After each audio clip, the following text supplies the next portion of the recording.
Good morning. Today's topic is food chain, food web, and ecological pyramids. It is in the fifth semester of botany, elective paper, ecology and biodiversity. So it is a continuation of the previous topic, ecosystem, and the structure and functions of an ecosystem. Food chain is nothing but the connecting link of different trophic levels in a particular ecosystem. This in this flow of energy takes place from one trophic level to another trophic level. The first thing, the energy from the sun, solar energy is trapped by the green plants, and these green plants they absorb the light energy and convert it into chemical energy or complex carbohydrates. These complex carbohydrates are the source for all the living organisms. Next comes the herbivores and the omnivores. Finally, tertiary consumers are top carnivores. So all these organisms are connected by arrow marks. There is a flow of energy in a sequential manner to maintain the ecological balance in an ecosystem. So here the important facts about the food chain. So this in this food chain, each organism obtains energy from the one at the level below. So the trophic level, just before the organism, it absorbs energy from that level and it gives the energy to the next level. So these plants are called producers. They occupy the first place, and they can because they can synthesize their own food, and they can give the energy to different trophic levels. So animals, they form the consumer level because they cannot absorb the light energy and they cannot synthesize their own food because of the absence of chloroplast and chlorophyll in these organisms. So there are different trophic levels in the food chain: producers, consumers, and decomposers. So producers are generally the green plants in any ecosystem, whether it is small or terrestrial or aquatic. So they are plants only. The consumers are animals. They may be primary consumers, secondary consumers, tertiary consumers, or quaternary consumers, depending upon their dependent level of dependence and the food they eat. The decomposers are the organisms which are microorganisms, which include saprophytic bacteria and fungi. They decompose the dead decaying organic matter of the producers and consumers, and they release the nutrients, mineral nutrients present in the particular organisms. So they carry out the biogeochemical cycles to maintain equilibrium in the mineral elements, as well as uh, they um, they they they are helpful in um, reduce the pollution, and also they are called scavengers of nature. So they remove the waste material from the atmosphere. So there are different types of food chains. Then for very important thing is grazing food chain. So here the consumers utilize the plants as their food. They constitute the grazing food chain. This food chain begins from green plants, and the primary consumers is herbivore. So most of the ecosystem in nature follows this food chain.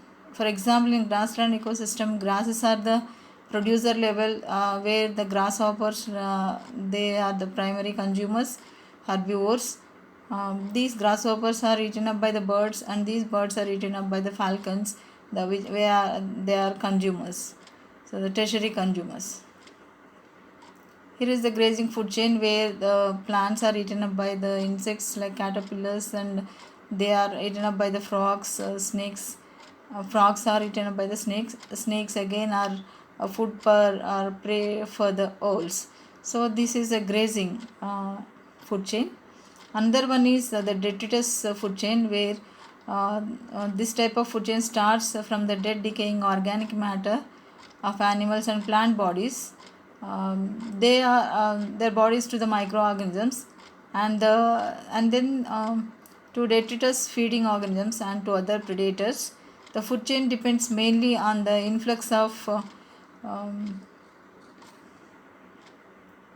influx of materials produced in another system. The organisms of the food chain includes algae, fungi, bacteria, protozoa, and insects. like and nematodes like worms. So this is a detritus food chain where the dead decaying organic matter of the plants or animals are decomposed by the bacteria in one way or millipedes, and from by this decomposition certain inorganic elements are released into the soil. So coming to the significance of the food chain, so it brings about the knowledge of food chain helps in understanding the feeding relationship of different trophic levels in an ecosystem and how they interact with each other to maintain the balance in an ecosystem. And it also helps understanding the mechanism of energy flow and circulation of matter in an ecosystem. It also helps to understand the movement of different substances from and the problem associated with the biomagnification in the ecosystem. Next comes the food web. Food web is nothing but interlinked food chains which are operating simultaneously in a particular ecosystem. So it can be defined as a network of food chains which are interconnected at various trophic levels so as to form a number of feeding connections among the different organisms of a biotic community. It also known as consumer resource system. Here is the interlinking. Sometimes the primary consumers are directly eaten up by the tertiary consumers, or the primary consumers are first eaten up by the secondary later, and they are eaten up by the tertiary consumers, and they are crisscross interlinking of these organisms as prey and predator relationship. It appears like a web, so it is called food web. So important facts about the food web. So here particular trophic level is considered as a node which represents an individual species or a group of related species at different stages of a single species. A link is connects the two nodes with arrow marks. Arrow mark is always facing towards the predator and from the prey. The lowest trophic levels are called basal species. The highest trophic levels are called the top predators. The movement of nutrients is cyclic. So the elements, mineral elements, the movement of nutrient elements is cyclic, but the energy is not a cyclic manner. It is unidirectional. There are three types of food webs. Types of food web representation may be of three types: topological webs, flow webs, and interaction webs. These topological webs, the food webs simply indicate a feeding relationship. Flow webs indicate the bioenergetic webs or flow webs. They include information, the strength of the feeding interaction, and the interaction webs. In the interaction web, the arrow shows the one group influence how the one group of an ecosystem influences the other group. There are different types of food webs: soil food web, aquatic food web, and food webs operating in the forest, food webs operating in the grassland, and there is food webs in terrestrial as well as in ecosystem. How these two are interlinked, they can be represented here. This is the soil food web where from the soil the root system of the plant, sometimes they are in association with the mycorrhiza fungus. So these mycorrhizal fungi are taken up by certain nematodes. These nematodes are taken up by certain arthropod insects, and these arthropods are taken up by the hawks, some bird like animals. So from this the bacteria, again the bacteria, they feed on the soil, they live in the soil, they absorb the nutrient from the soil. These bacteria are taken up by the certain worms, and then these worms are eaten up by the insects, and these insects are food for the hawks again. Similarly, in an aquatic food web also there is an interconnection of various organisms from phytoplanktons, zooplanktons to the topmost carnivores present in the ecosystem. This one is the forest food web. So food web operating in the forest, where the tall green plants they occupy the producer level. These grasses, tall plants are food for the goats and rabbits, as well as some. These goats are again eaten up by jackals. These jackals are food for lions. So there is producer level plants. Goat is a herbivore, jackal is the secondary consumer, lion is a tertiary consumer. In one way, it is the food chain. Another way, these plants are taken up as food by the rabbits. These rabbits are food for the wildcat.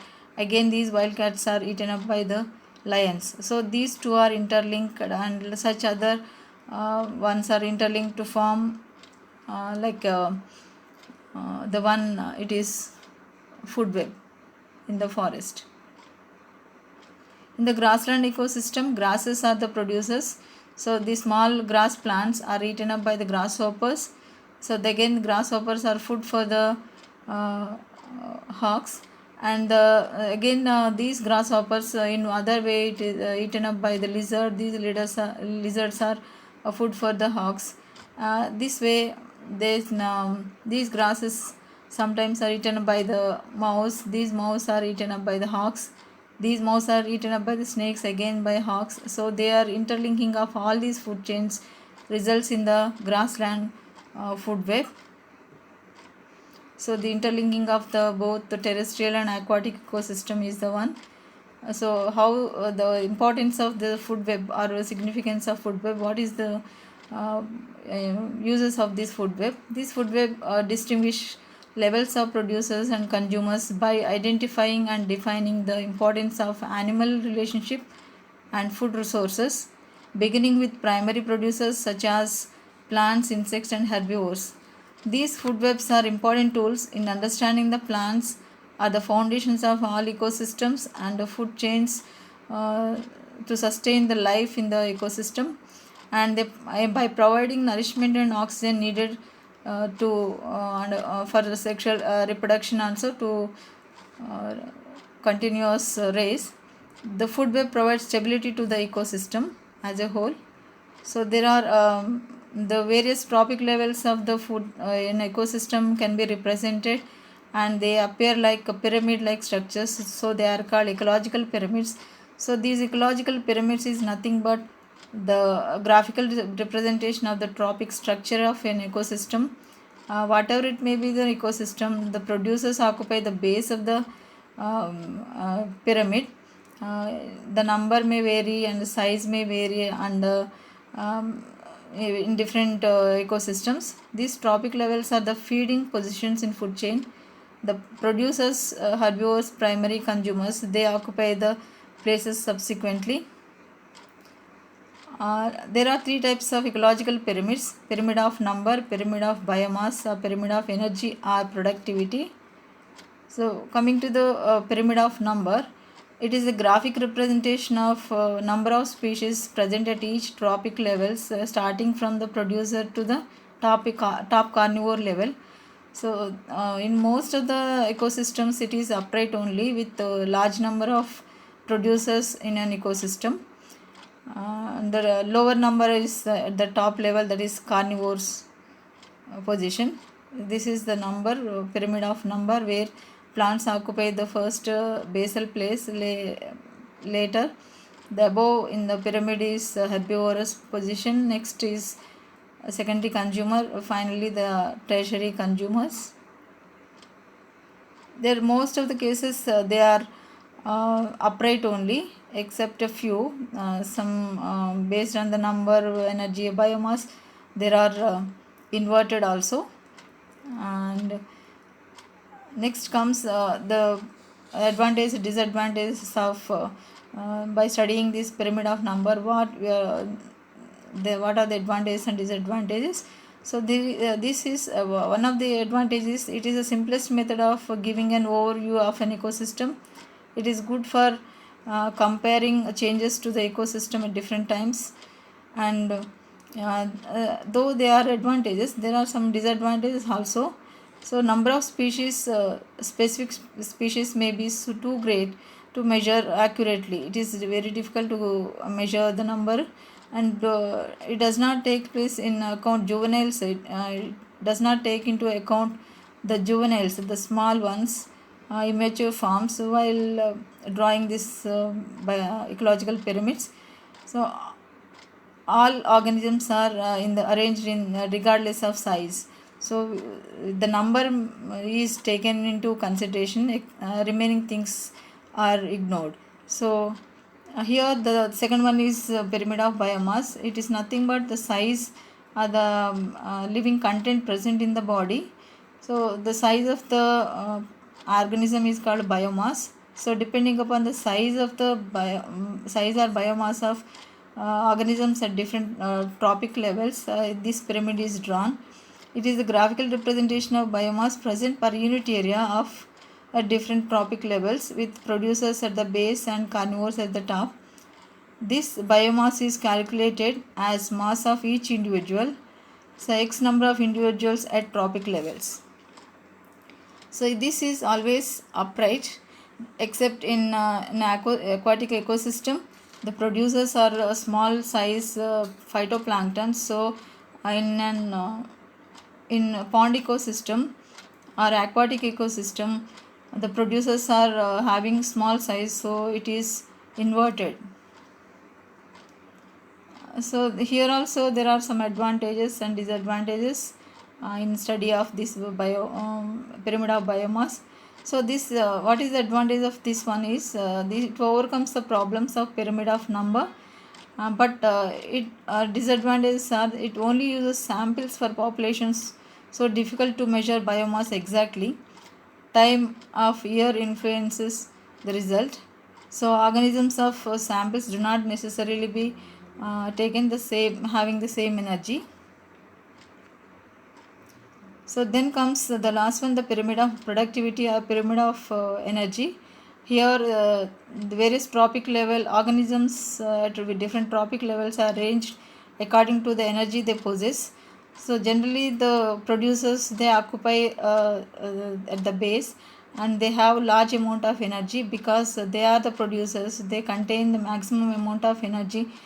Subsequently, in the another tropic levels, starting from the producers to the top carnivore level, up to the pointed end of this pyramid, the energy will be reduced or decreased. The energy flow will be in the unidirectional ways from the producer to top carnivores. So it is unidirectional and gradually decreased in the and it is represented in the pyramid of energy. So this the reason for this is the producers, the primary consumers which absorb the energy from the producers, they utilize certain energy for their survival at that level, and they give the energy to the next level.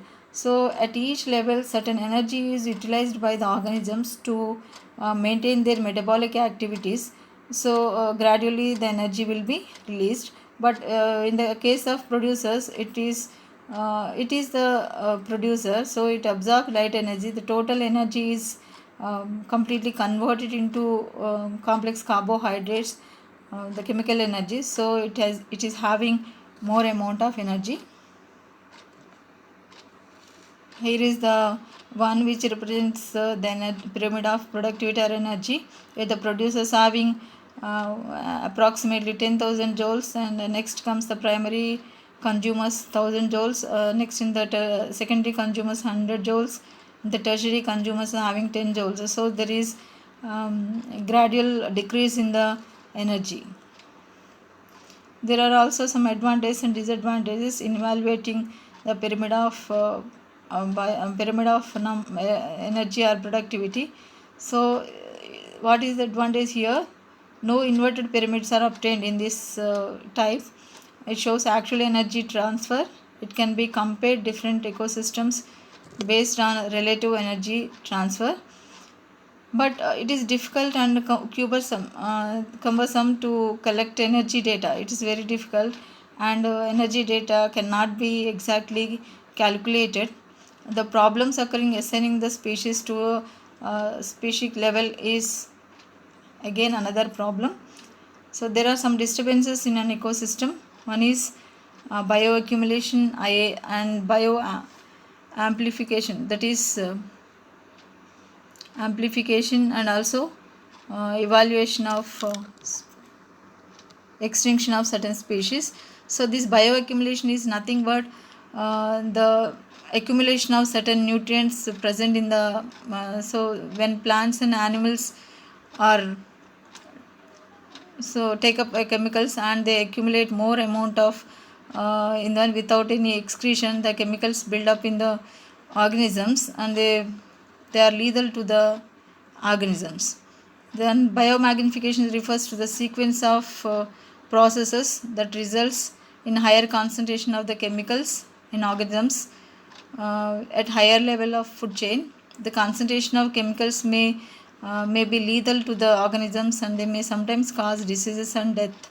So extinction of species may be another reason where the ecological balance is lost and certain species are disappearing from the environment, which is problem, which creates a problem at different trophic level organisms when they are disappearing, that may lead to another trophic level to increase in number, so that results in the ecological imbalance. So these disturbances in an ecosystem may cause certain problems, or especially it is the reason for loss of ecological imbalance. So these things should be taken into consideration to maintain the ecological balance.